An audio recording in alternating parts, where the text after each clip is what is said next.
If the story of any man's life truly told must be interesting, as some sage avers, those of my relatives and immediate friends who have insisted upon having an account of mine may not be unduly disappointed with this result. I may console myself with the assurance that such a story must interest at least a certain number of people who have known me, and that knowledge will encourage me to proceed. A book of this kind, written years ago by my friend, Judge Mellon of Pittsburgh, gave me so much pleasure that I am inclined to agree with the wise one whose opinion I have given above, for certainly the story which the judge told has proved a source of infinite satisfaction to his friends, and must continue to influence succeeding generations of his family to live life well. And not only this, to some beyond his immediate circle, it holds rank with their favorite authors. The book contains one essential feature of value. It reveals the man. It was written without any intention of attracting public notice, being designed only for his family. In like manner, I intend to tell my story, not as one posturing before the public, but as in the midst of my own people and friends, tried and true, to whom I can speak with the utmost freedom, feeling that even trifling incidents may not be wholly destitute of interest for them. To begin then, I was born in Dunfermline, in the attic of the small one-story house, corner of Moody Street and Priory Lane, on the 25th of November, 1835, and, as the saying is, of poor but honest parents, of good kith and kin. Dunfermline had long been noted as the centre of the damask trade in Scotland.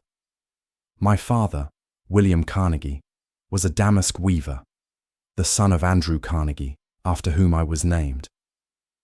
My grandfather Carnegie was well known throughout the district for his wit and humour, his genial nature and irrepressible spirits. He was head of the lively ones of his day, and known far and near as the chief of their joyous club, Passiamure College. Upon my return to Dunfermline, after an absence of 14 years, I remember being approached by an old man who had been told that I was the grandson of the professor, my grandfather's title among his cronies. He was the very picture of palsied eld. His nose and chin they threatenedither. As he tottered across the room toward me and laid his trembling hand upon my head, he said, "And ye are the grandson o' Andrew Carnegie. Eh, mun, I has seen the day when your grandfather and I could hae hallooed ony reasonable man oot his judgment." Several other old people of Dunfermline told me stories of my grandfather. Here is one of them. One Hogmanay night, an old wifey, quite a character in the village, being surprised by a disguised face suddenly thrust in at the window, looked up and after a moment's pause exclaimed, "Oh, it's just that daft callant Andrew Carnegie." She was right. My grandfather at 75 was out frightening his old lady friends, disguised like other frolicking youngsters. I think my optimistic nature, my ability to shed trouble and to laugh through life, making all my ducks swans, as friends say I do, must have been inherited from this delightful old masquerading grandfather, whose name I am proud to bear. A sunny disposition is worth more than fortune. Young people should know that it can be cultivated, that the mind, like the body, can be moved from the shade into sunshine. Let us move it then. Laugh trouble away if possible, and one usually can if he be anything of a philosopher, provided that self-reproach comes not from his own wrongdoing. That always remains. There is no washing out of these damned spots. The judge within sits in the Supreme Court and can never be cheated. Hence the grand rule of life which Burns gives, "Thine own reproach alone do fear." This motto, adopted early in life, has been more to me than all the sermons I ever heard, and I have heard not a few, although I may admit resemblance to my old friend Bailey Walker in my mature years. He was asked by his doctor about his sleep and replied that it was far from satisfactory. He was very wakeful, adding with a twinkle in his eye, "But I get a bit fine dose of the Kirk Nu and then." On my mother's side, the grandfather was even more marked, for my grandfather Thomas Morrison was a friend of William Cobbett, a contributor to his Register, and in constant correspondence with him. Even as I write, in Dunfermline, old men who knew Grandfather Morrison speak of him as one of the finest orators and ablest men they have known. He was publisher of the Precursor, a small edition, it might be said, of Cobbett's Register, and thought to have been the first radical paper in Scotland.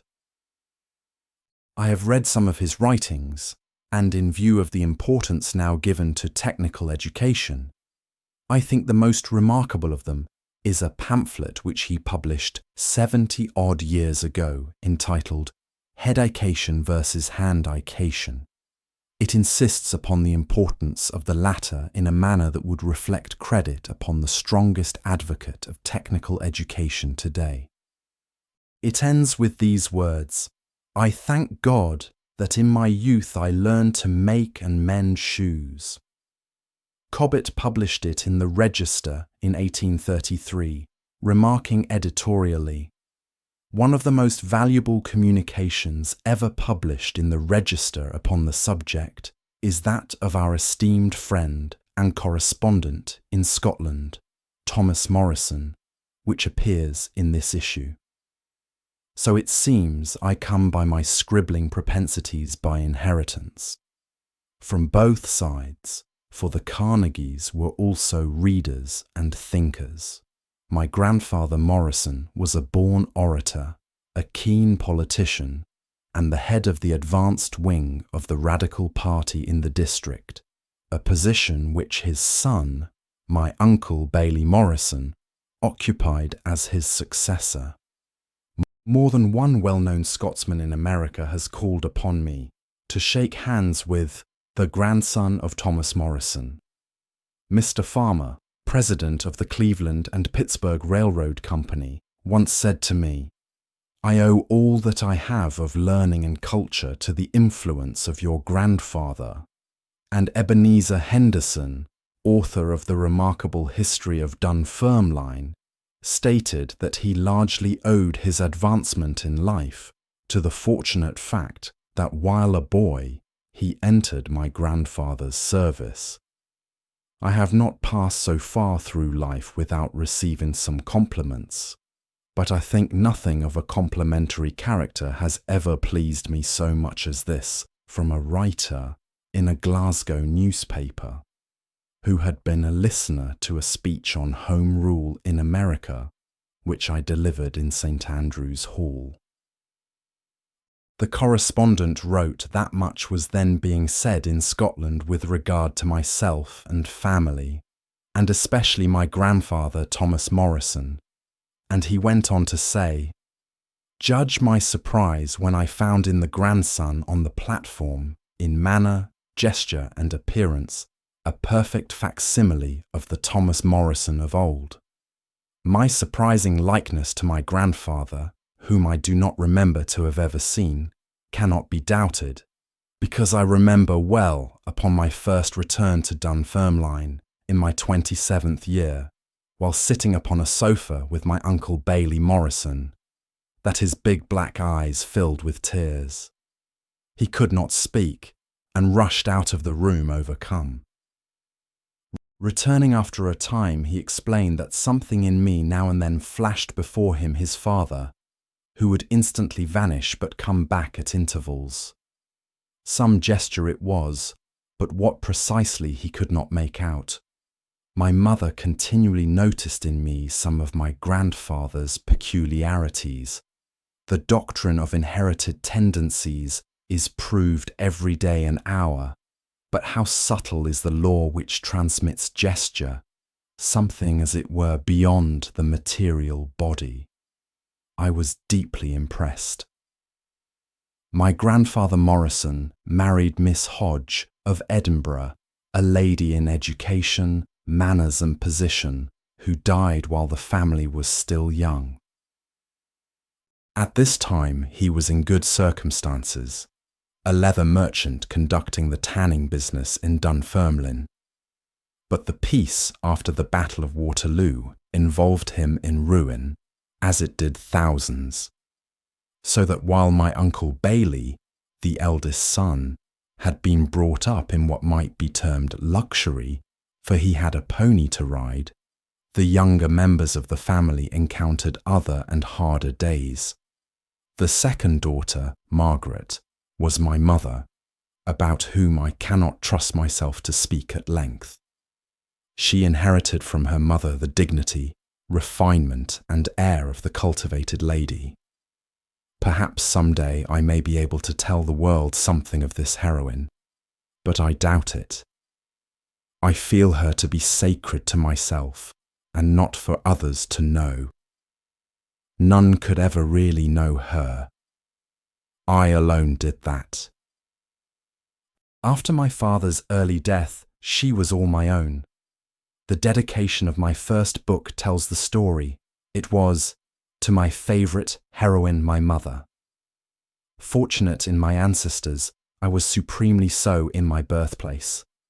Where one is born is very important, for different surroundings and traditions appeal to and stimulate different latent tendencies in the child. Ruskin truly observes that every bright boy in Edinburgh is influenced by the sight of the castle. So is the child of Dunfermline, by its noble abbey, the Westminster of Scotland, founded early in the 11th century, 1070, by Malcolm Canmore and his Queen Margaret, Scotland's patron saint. The ruins of the great monastery and of the palace where kings were born still stand, and there too is Pittencrieff Glen, embracing Queen Margaret's shrine and the ruins of King Malcolm's Tower, with which the old ballad of Sir Patrick Spens begins.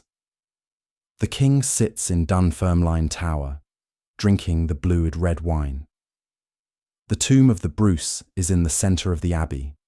St. Margaret's tomb is near, and many of the royal folk lie sleeping close around.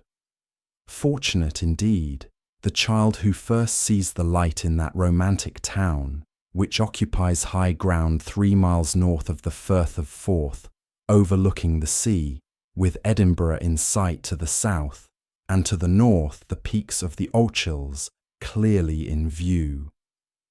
All is still redolent of the mighty past when Dunfermline was both nationally and religiously the capital of Scotland. The child privileged to develop amid such surroundings absorbs poetry and romance. With the air he breathes, assimilates history and tradition as he gazes around. These become to him his real world in childhood. The ideal is the ever-present real. The actual has yet to come when, later in life, he is launched into the workaday world of stern reality. Even then, until his last day, the early impressions remain, sometimes for short seasons disappearing perchance, but only apparently driven away or suppressed. They are always rising and coming again to the front to exert their influence, to elevate his thought and colour his life. No bright child of Dunfermline can escape the influence of the abbey, palace, and glen. These touch him and set fire to the latent spark within, making him something different and beyond what, less happily born, he would have become. Under these inspiring conditions, my parents had also been born, and hence came, I doubt not, the potency of the romantic and poetic strain which pervaded both. As my father succeeded in the weaving business, we removed from Moody Street to a much more commodious house in Reeds Park. My father's 4 or 5 looms occupied the lower story. We resided in the upper, which was reached, after a fashion common in the older Scottish houses, by outside stairs from the pavement. It is here that my earliest recollections begin, and, strangely enough, the first trace of memory takes me back to a day when I saw a small map of America. It was upon rollers and about 2 feet square. Upon this, my father, mother, Uncle William, and Aunt Aitken were looking for Pittsburgh and pointing out Lake Erie and Niagara. Soon after, my uncle and Aunt Aitken sailed for the land of promise. At this time, I remember my cousin brother, George Lauder, Dodd, and myself were deeply impressed with the great danger overhanging us because a lawless flag was secreted in the garret. It had been painted to be carried, and I believe was carried by my father or uncle or some other good radical of our family in a procession during the Corn Law agitation. There had been riots in the town, and a troop of cavalry was quartered in the Guildhall.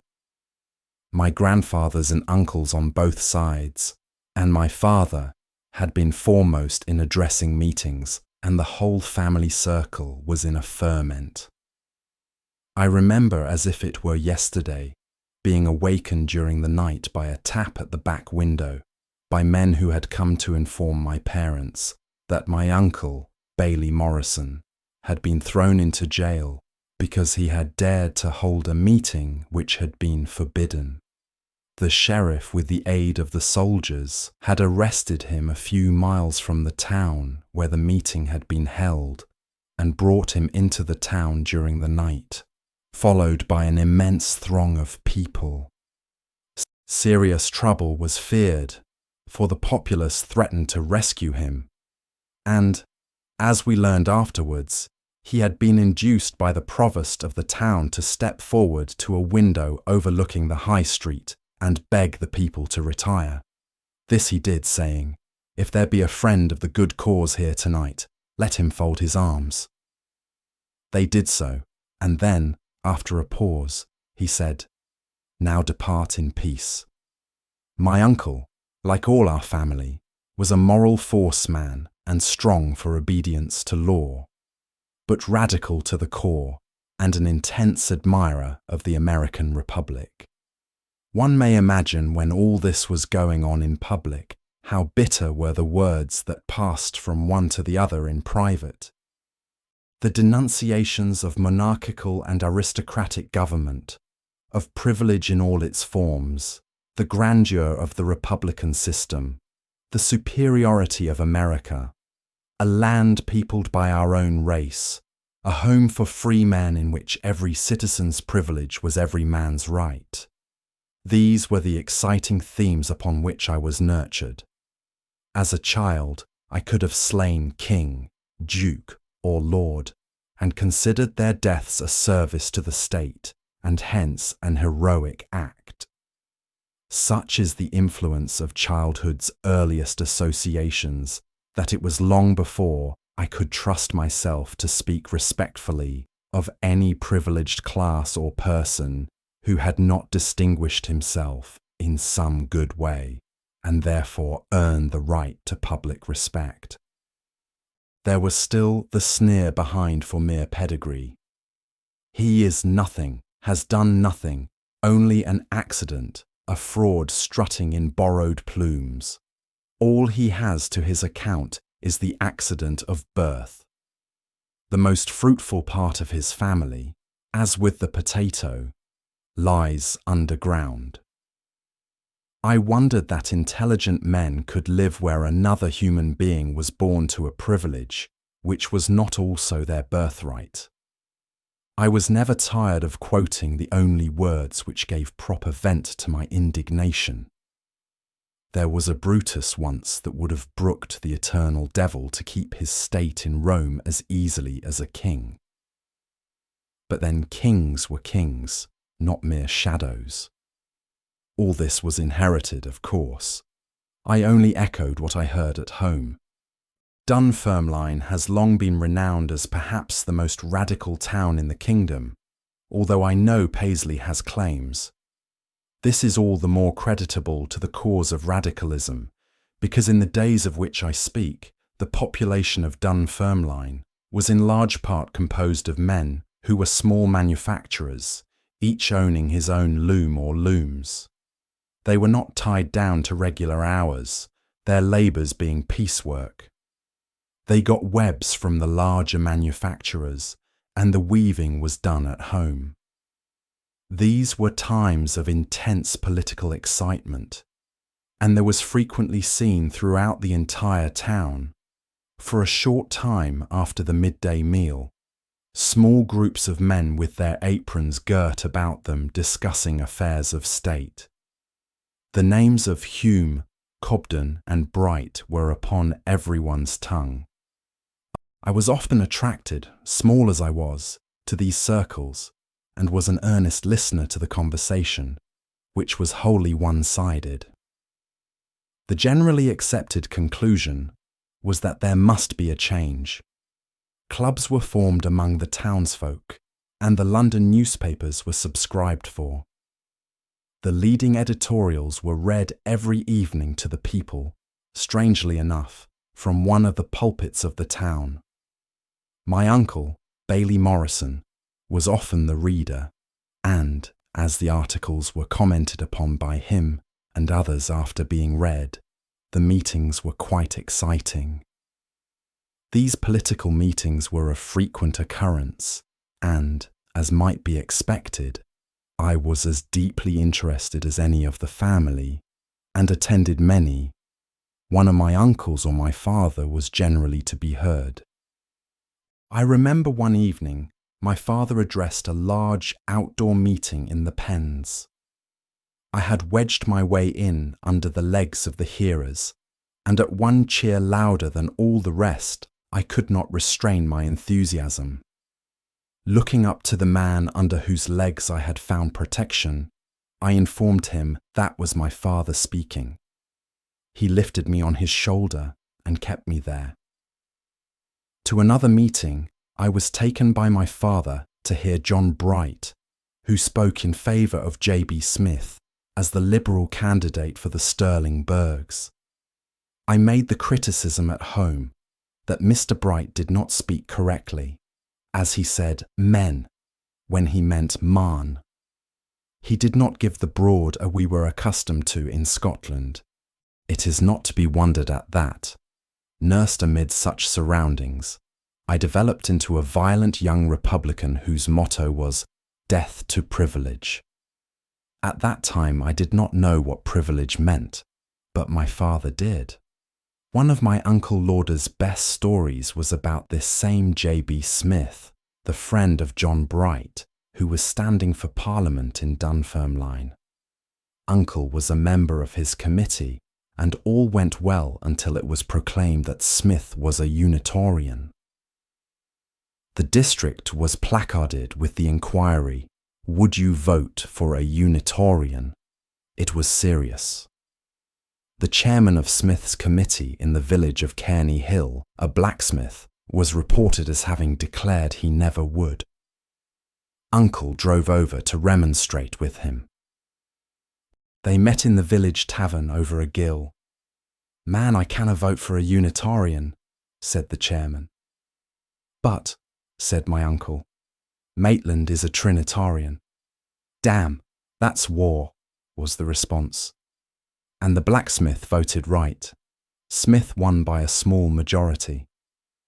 The change from handloom to steam loom weaving was disastrous to our family. My father did not recognize the impending revolution and was struggling under the old system. His looms sank greatly in value, and it became necessary for that power which never failed in any emergency, my mother, to step forward and endeavour to repair the family fortune. She opened a small shop in Moody Street and contributed to the revenues which, though slender, nevertheless at that time sufficed to keep us in comfort and respectable. I remember that shortly after this I began to learn what poverty meant. Dreadful days came when my father took the last of his webs to the great manufacturer and I saw my mother anxiously awaiting his return to know whether a new web was to be obtained or that a period of idleness was upon us. It was burnt into my heart then that my father, though neither abject, mean, nor vile, as Burns has it, had nevertheless to beg a brother of the earth to give him leave to toil. And then and there came the resolve that I would cure that when I got to be a man. We were not, however, reduced to anything like poverty compared with many of our neighbours.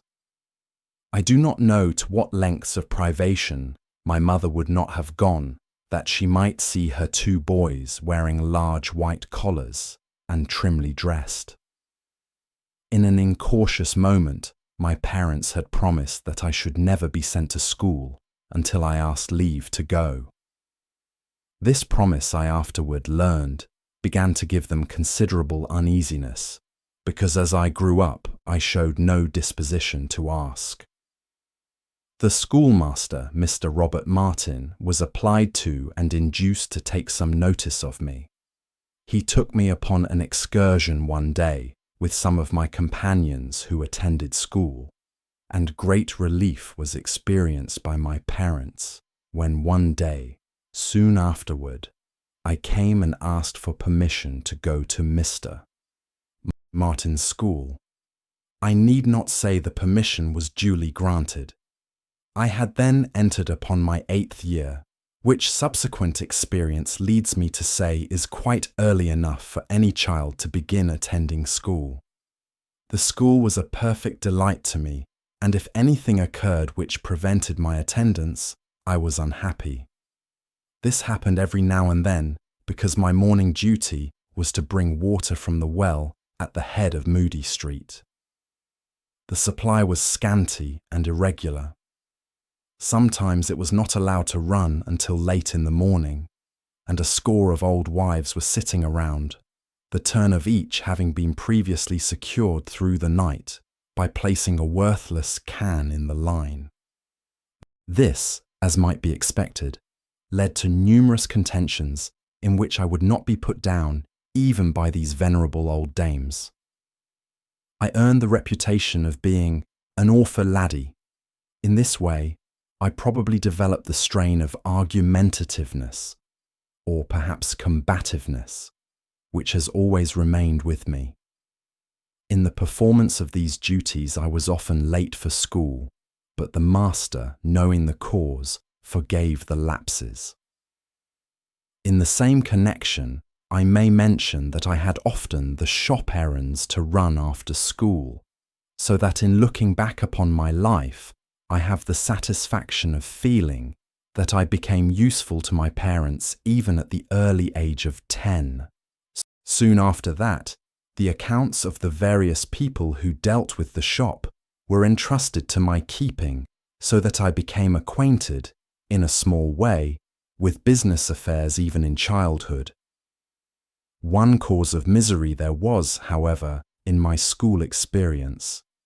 The boys nicknamed me Martin's pet, and sometimes called out that dreadful epithet to me as I passed along the street. I did not know all that it meant, but it seemed to me a term of the utmost opprobrium, and I know that it kept me from responding as freely as I should otherwise have done to that excellent teacher, my only schoolmaster, to whom I owe a debt of gratitude which I regret I never had opportunity to do more than acknowledge before he died. I may mention here a man whose influence over me cannot be overestimated, my Uncle Lauder, George Lauder's father. My father was necessarily constantly at work in the loom shop, and had little leisure to bestow upon me through the day. My uncle, being a shopkeeper in the High Street, was not thus tied down. Note the location, for this was among the shopkeeping aristocracy, and high and varied degrees of aristocracy there were even among shopkeepers in Dunfermline. Deeply affected by my Aunt Seaton's death, which occurred about the beginning of my school life, he found his chief solace in the companionship of his only son, George, and myself. He possessed an extraordinary gift of dealing with children and taught us many things. Among others, I remember how he taught us British history by imagining each of the monarchs in a certain place upon the walls of the room, performing the act for which he was well known.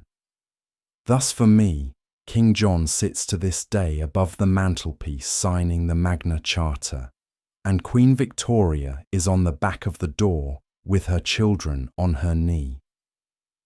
It may be taken for granted that the omission which, years after, I found in the chapter house at Westminster Abbey was fully supplied in our list of monarchs. A slab in a small chapel at Westminster says that the body of Oliver Cromwell was removed from there. In the list of the monarchs which I learned at my uncle's knee, the grand Republican monarch appeared writing his message to the Pope of Rome, informing His Holiness that if he did not cease persecuting the Protestants, the thunder of Great Britain's cannon would be heard in the Vatican. It is needless to say that the estimate we formed of Cromwell was that he was worth them a the gither. It was from my uncle I learned all that I know of the early history of Scotland, of Wallace and Bruce and Burns, of Blind Harry's history, of Scott, Ramsay, Tannahill, Hogg and Ferguson. I can truly say in the words of Burns that there was then and there created in me a vein of Scottish prejudice, or patriotism, which will cease to exist only with life. Wallace, of course, was our hero. Everything heroic centred in him. Sad was the day when a wicked big boy at school told me that England was far larger than Scotland. I went to the uncle, who had the remedy. Not at all, Naig. If Scotland were rolled out flat as England, Scotland would be the larger, but would you have the Highlands rolled down? Oh, never. There was balm in Gilead for the wounded young patriot. Later the greater population of England was forced upon me, and again to the uncle I went. Yes, Naig, 7-1, but there were more than that odds against us at Bannockburn. And again there was joy in my heart, joy that there were more Englishmen there since the glory was the greater. This is something of a commentary upon the truth that war breeds war, that every battle sows the seeds of future battles, and that thus nations become traditional enemies. The experience of American boys is that of the Scotch. They grow up to read of Washington and Valley Forge, of Hessians hired to kill Americans, and they come to hate the very name of Englishman. Such was my experience with my American nephews. Scotland was all right, but England that had fought Scotland was the wicked partner. Not till they became men was the prejudice eradicated, and even yet some of it may linger. Uncle Lauder has told me since that he often brought people into the room, assuring them that he could make Dodd, George Lauder, and me weep, laugh, or close our little fists ready to fight. In short, play upon all our moods through the influence of poetry and song. The betrayal of Wallace was his trump card, which never failed to cause our little hearts to sob, a complete breakdown being the invariable result. Often as he told the story, it never lost its hold. No doubt it received from time to time new embellishments. My uncle's stories never wanted the hat and the stick, which Scott gave his. How wonderful is the influence of a hero upon children. I spent many hours and evenings in the High Street with my uncle and Dodd, and thus began a lifelong brotherly alliance between the latter and myself. Dodd and Naig we always were in the family. I could not say George in infancy, and he could not get more than Naig out of Carnegie, and it has always been Dodd and Naig with us. No other names would mean anything.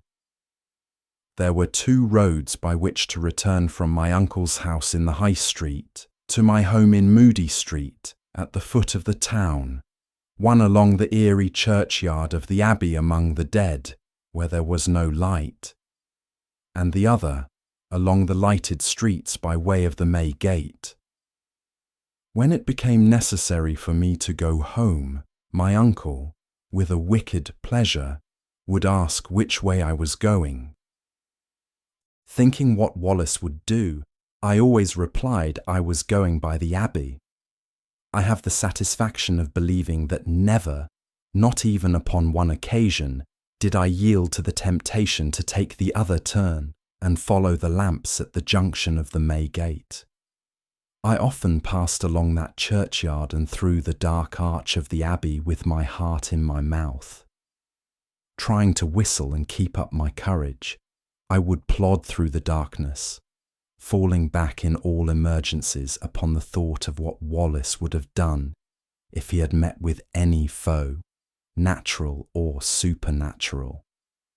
King Robert the Bruce never got justice from my cousin or myself in childhood.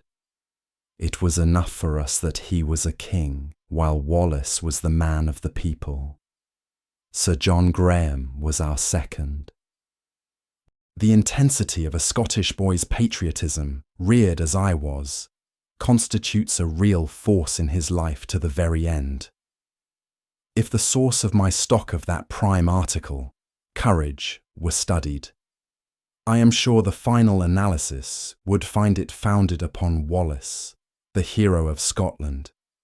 It is a tower of strength for a boy to have a hero. It gave me a pang to find, when I reached America, that there was any other country which pretended to have anything to be proud of. What was a country without Wallace, Bruce, and Burns? I find in the untravelled Scotsman of today something still of this feeling. It remains for maturer years and wider knowledge to tell us that every nation has its heroes, its romance, its traditions, and its achievements.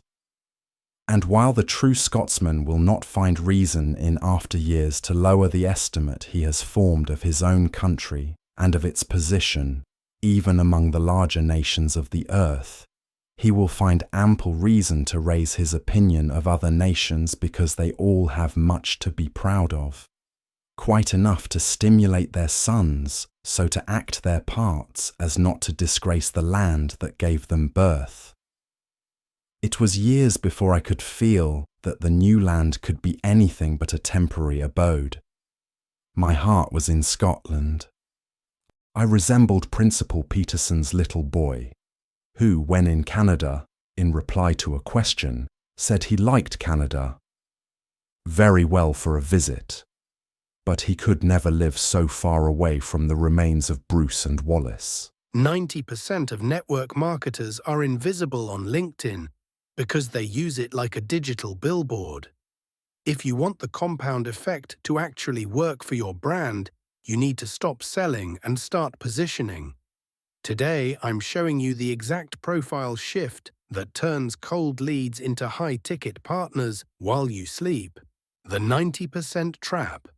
The pitch slap culture versus authority building. Why your current headline is killing your reach. The math of the compound effect on social capital. The profile power-up. Banner strategy. From what I sell to who I help. The About section formula for conversions. Featured section. Your 24 sur 7 salesperson. The daily discipline loop. The 20-minute daily engagement routine. Content buckets that build trust over time. How to track your social compound growth.